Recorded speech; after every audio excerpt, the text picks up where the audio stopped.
देखिए, अभी पूरा देश में ये भूचाल मच चुका है दिल्ली के जंतर मंतर को लेकर के। लेकिन अभी यहाँ पे हमारे पास अंजलि जी हैं, इनसे हम पूछेंगे कि दिल्ली के जंतर मंतर पे लाखों युवा वहाँ प्रोटेस्ट कर रहे हैं, लेकिन नरेंद्र मोदी संसद छोड़ करके भागने में वो माहिर है। स्वागत है हमारे चैनल में। बहुत बहुत धन्यवाद आपका। देखिए, आपने एक बात कहा कि नरेंद्र मोदी संसद छोड़ करके भागने में माहिर है। नहीं, वो तो हर चीज में भागने में माहिर है। अच्छा। एक बार अपना घर छोड़ के भागे, माँ के गहने लेकर के भागे, बीवी छोड़ करके भागे, अब बच्चों का भविष्य खाकर संसद से दुम दमा करके भागे। क्यों?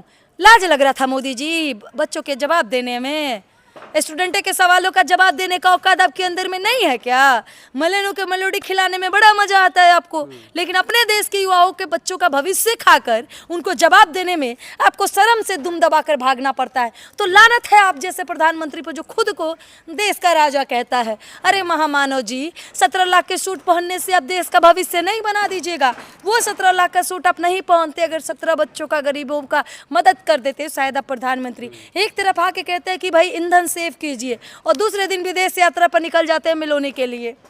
क्या मोदी जी क्या कहना चाहते हैं आप हमारे देश से? एक तरफ कहते हैं कि हम खाने में तेल कम करें, और मोदी जी रोज होटलों में खाना खाते हुए, फ्राई खाना खाते हुए नजर आते हैं। अच्छा, देश हमारा किस गर्त में जा रहा है? आपको क्या लग रहा है कि देश के जितने भी सारे युवा हैं वो आगे तरक्की करेंगे, बढ़ेंगे, पढ़ेंगे, लिखेंगे कि नहीं लिखेंगे? जब तक एक अनपढ़, जाहिल, गवार, चाय बेचने वाला प्रधानमंत्री हमारे देश का प्रधानमंत्री है, हमारा देश कभी आगे नहीं बढ़ सकता है। इस देश को एक एजुकेटेड नेता की जरूरत है। देश में विजय थलेपति जैसा नेता का जरूरत है। देश में आज वो एक राज्य का छोटा सा राज्य का मुख्यमंत्री होकर के उन्होंने ये दिखा दिया कि अपने राज्य के लिए कैसे योग्य मुख्यमंत्री बना जाता है। लेकिन हमारे यहाँ क्या होता है? मंदिर में कितने चढ़ावा आए, चढ़ावा कैसे चोरी हो गए, मंदिर कब बनेगा, मंदिर के नाम पे हिंदू मुसलमान मस्जिद, अब हिंदुस्तान और पाकिस्तान कैसे करके चुनाव जीतना है। हमारे देश में तो ये हो रहा है। तो जब तक एजुकेशन का बात कोई नेता नहीं करेगा, कोई लीडर नहीं करेगा, तब तक हमारा देश आगे कैसे बढ़ेगा? जब तक आने वाले जनरेशन युवा कहते हैं 60-70% जो हमारे देश के युवा है, जो देश का भविष्य है, जो आने वाले जनरेशन का पिलर है, जो आज पढ़ लिख करके लोगों से सवाल करने का ताकत कर पा रहे हैं, ये बच्चों का भविष्य खाया है मोदी और धर्मेंद्र प्रधान ने। जंतर मंतर पे काफ़ी ज़्यादा युवाओं के ऊपर लाठियाँ चार्ज हो रही है, सर फोड़ा जा रहा है, मार करके उनको नीचे सुला दिया जा रहा है। क्या पता कि वो लाठियाँ कब भाजपा के ऊपर पड़ जाए। अच्छा। कब बच्चे आंदोलन करके नेपाल जैसा भारत का हाल कर दे, कब नेपाल के प्रधानमंत्री को नालियों में छुप छुप कर भागना पड़ा, नदियों में। हमारे देश के प्रधानमंत्री को आज संसद से दुम दबा के भागना पड़ रहा है।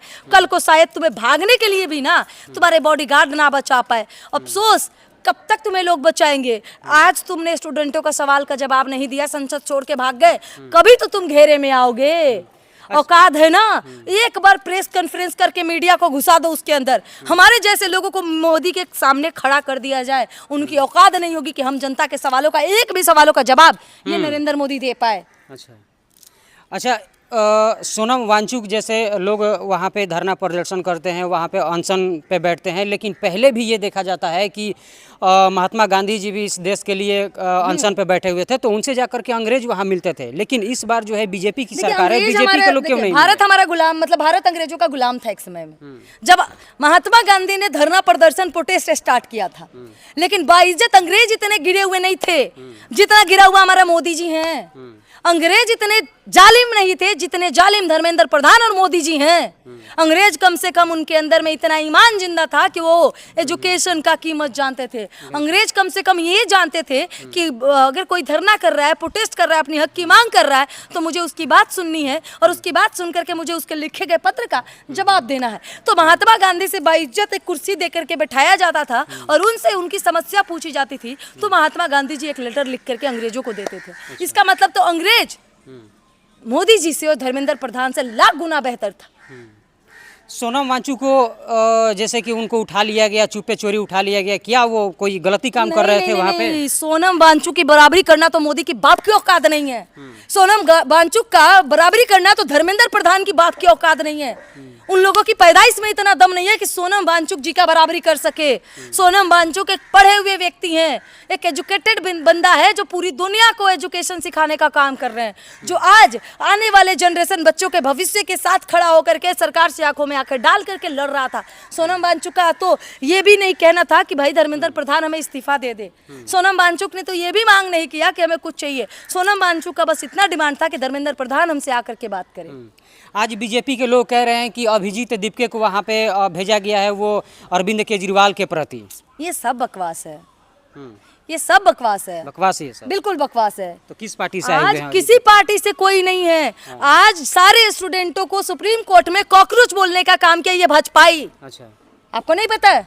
जब आपने स्टूडेंटों को कॉकरोच बनाया और कॉकरोचों ने जब नाक में दम कर दी तो फट के हाथ में आ गई पूरी भाजपाइयों को। क्या आज आप भाजपाइयों की औकात नहीं है जवाब देने की? क्या स्टूडेंटों का क्या है? मोदी जी क्या भाग गए? थोड़ा सा भी अगर आपके अंदर मर्द थे ना और दम था ना तो आपको संसद भवन के बाहर रोक करके स्टूडेंटों को सवालों का जवाब देना था। आपकी औकात नहीं है ना, जो आज तक अपनी पत्नी के सवालों का जवाब नहीं दे पाए, जो आज तक अपने परिवार को ना संभाल पाए, वो व्यक्ति आने वाले बच्चों का भविष्य का जवाब कैसे दे सकता है? अच्छा, क्या लगता है कि सीजेपी के प्रति जितने भी सारे इस देश के राज्य के युवा हैं वो समर्थन देंगे या नहीं? देखिए, जितना जंतर मंतर पे है उतना, और जितना जंतर मंतर पे नहीं है, जो वहाँ नहीं पहुँच पाए हैं जैसे हमारे जैसे लोग, वो कहीं भी रहे लेकिन हम फिर भी हर बच्चे के साथ खड़े। हम लोग सोशल मीडिया के माध्यम से हो सके तो, अपनी आवाज़ के माध्यम से हो सके तो, या पहुँचने की कोशिश कर सके तो, लेकिन हम सारे आने वाले जनरेशन के साथ खड़े हैं। कल को मेरा भविष्य खराब होगा, कल को मेरे बच्चों का भविष्य खराब होगा, मेरे भाई बहन का भविष्य खराब होगा। मैं कभी नहीं चाहूंगी कि ऐसे 2 कौड़ी के चाय वाले के हाथ में हमारा देश हो और हमारे परिवार का भविष्य खराब हो जाए। धर्मेंद्र प्रधान के बारे में क्या कहना चाहेंगे? क्योंकि पूरे देश में ये तहलका मचा हुआ है ये पूरे युवाओं के जुबाब ये है कि धर्मेंद्र प्रधान चोर चुट्टा है वो। अच्छा, वो एक नंबर का दोगला प्रवृत्ति का इंसान है, जिसको एजुकेशन का मतलब नहीं पता है। उसको एजुकेशन केंद्रीय शिक्षा मंत्री है जी। काहे का केंद्रीय शिक्षा मंत्री? थू है ऐसे केंद्रीय शिक्षा मंत्री पे जो अपने बच्चों से बात ना कर सके। एक केंद्रीय शिक्षा मंत्री का मतलब वो होता है जो आने वाले हर बच्चों का भविष्य उनके हाथ में होता है। हर पढ़ रहे स्टूडेंटों का हाथ केंद्रीय शिक्षा मंत्री के हाथ में होता है, भविष्य होता है। आज अगर वो नाकाम है इसको संभालने में तो थू है धर्मेंद्र प्रधान के ऊपर। इस्तीफा देना चाहिए कि नहीं उनको? अरे जब 10 रुपए का पेपर लीक नहीं होता है, 10 रुपए का डाइपर लीक नहीं होता है, फिर भी 90 से ज्यादा मोदी के आने के बाद पेपर लीक हो गए, तो धर्मेंद्र प्रधान को इस्तीफा क्या, उनको तो फांसी पे चढ़ा देनी चाहिए। आज पूरा देश के युवा लोग कह रहे हैं कि उनको बिना इस्तीफा दिए हुए हम लोग जंतर मंतर से यहाँ हट नहीं सकते हैं, लेकिन फिर भी जो है न जाने कौन से पुलिस प्रशासन के लोग हैं जो सड़ फोड़ने का काम कर रहे हैं वहाँ। भाजपा के भेजे गए पुलिस है वो। भाजपा के हैं? हाँ, भाजपा के भेजे गए गुंडे स्टूडेंटों के बेस में जाकर के भाजपा के द्वारा। एक महिला थी जो अभिजीत दीपके पे इंक फेंकने का काम की थी, वो वही महिला है जो रोज अपना बलात्कार करवाती है। अच्छा, पता है? ये वही महिला है। बड़ी बात बोल रही हैं कुलदीप सिंह सैगर के रेपिस्ट, जो कुलदीप सिंह सैगर जो रेपिस्ट था, उसको बचाने का काम करने वाली ये औरत थी। अच्छा। उसके लिए जस्टिस फॉर कुलदीप सैगर का बोर्ड लेकर के घूमने वाली ये 2 कौड़ी की छपरी औरत थी। ये चली अभिजीत दीपके पे इंक फेंक करके ये कहने के मुझे मारा गया है। अरे भाई, तुमको मारा नहीं गया होगा ना, हम कह रहे कि अगर हम वहाँ होते तो तुम्हारा बुखार झाड़ देते, बुखार झाड़ देते तुम्हारा। हम लोग औरत होने का ना कलंक होना चाहिए कि तुम लोग औरत होकर के जो इंसान पूरे देश के भविष्य के लिए लड़ रहा है, तुम उसको रोकने का काम कर रहे हो। अच्छा, इस देश के पूरे जितने भी सारे राज्य हैं, राज्य के नेता लोग हैं, उनको जंतर मंतर पहुंचना चाहिए या नरेंद्र मोदी से सवाल करना चाहिए कि नहीं? नहीं पहुंचेंगे। क्यों नहीं पहुंचे? आधा से ज्यादा तो नेता भाजपा के तलते हैं। अच्छा, भाजपा के दल्ले हैं जो भाजपा के पैर चाटते, थुक चाटते नजर आते हैं। विपक्षों का वहाँ पे पहुंचना चाहिए। पहुंच रही है भाई, डिम्पल यादव पहुंची, अखिलेश यादव की जो पत्नी है वो पहुंची ना, अखिलेश यादव जी की पत्नी वहाँ पहुंची, कई नेता वहाँ पहुंचे। बिहार के नेता लोग नहीं तमिलनाडु से कितने नेता पहुंचे, बिहार के नेता लोग नहीं पहुंचे। हाँ? देखिए, बिहार के नहीं, इस पूरे देश के हर भाजपा विपक्ष को वहां पहुंचना चाहिए। अच्छा। जितने भी भाजपा के खिलाफ विपक्ष नेता है उन सबको जंतर मंतर के, आपने फर्क नहीं देखा क्या? प्रियंका गांधी ने कहा कि संसद उन बच्चों का है, हक है उनका सवाल करना, लेकिन कितने भाजपा के मंत्रियों ने ये बात कहा है? एजुकेशन इसको कहते हैं। एक तरफ मनोज तिवारी जो नचनिया 2 कौड़ी का जो चोली और ढोरी का बात करने से आगे नहीं बढ़ता, संसद बन के बैठा है, वो कहता है कि काहे का कुछ तो हो ही नहीं रहा। काहे भाई? उनको ये दिखाई नहीं देता है। ना ना ना ना भाई, मनोज तिवारी की पत्नी की रेट हम लगाते हैं 1 से 2 रुपया। अच्छा, इन लोगों को कमाने की जरूरत नहीं है, ये लोग नाच करके अपनी पत्नियों को बेच करके कमा लेते हैं, और बच्चे अपना भविष्य बेच रहे हैं आज मोदी के वजह से। आज बच्चों को कॉकरोच कहा जा रहा है, गुंडा मवाली कहा जा रहा है, और बच्चों को कॉकरोच बनाने वाले तुम भाजपा। आज बच्चों को गुंडा मवाली बना करके हथियार उठाने पे मजबूर करने वाले तुम भाजपा के धर्मेंद्र प्रधान और नरेंद्र मोदी। आने वाले समय में क्या लगता है कि फिर से बीजेपी की केंद्र में सरकार बनेगी? हमको तो अभी रुख कुछ और लग रहा है।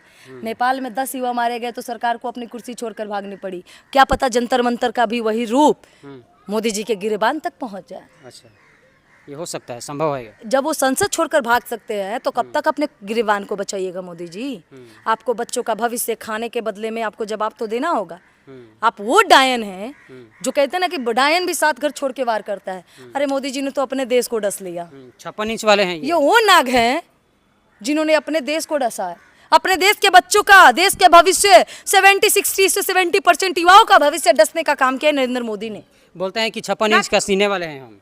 उसका 56 इंच का सीना ना चूहा के बिल में घुस जाता है और संसद छोड़ करके दुम निकल करके भागता है।